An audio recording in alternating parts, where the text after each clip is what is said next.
અભય થઈને નિષ્પક્ષતાથી નિરપેક્ષ રીતે વાસ્તવિકતાનો અરીસો રૂપી સચોટ માહિતી લાવતો સત્યની સાથે અભય ટાઈમ્સ।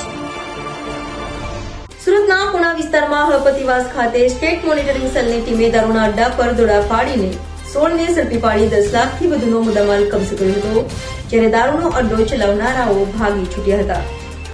સુરતમાં દારૂબંધીના ધજાગરા બુટલેગરોએ ઉડાવી રહ્યા છે, ત્યારે સુરતના પુણા પોલીસ મથક વિસ્તારમાં આવેલ પર્વત પાટિયા હળપતિવાસ ખાતે ચાલતા દારૂના અડ્ડા પર સ્ટેટ મોનિટરિંગ સેલની ટીમે દરોડા પાડ્યા હતા।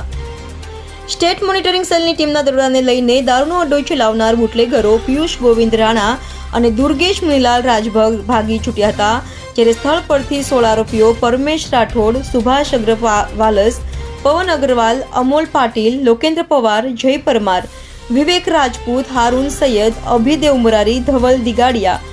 આબિદ સૈયદ, અરબાઝ શેખ, રવિ માલી, દક્ષેશ સોલંકી અને નયલ પટેલને ઝડપી પાડી દારૂનો જથ્થો, મોબાઈલ અને રોકડ તથા વાહનો મળી 10,47,000થી વધુનો મુદ્દામાલ કબજે કરી કાયદેસરની કાર્યવાહી હાથ ધરી હતી।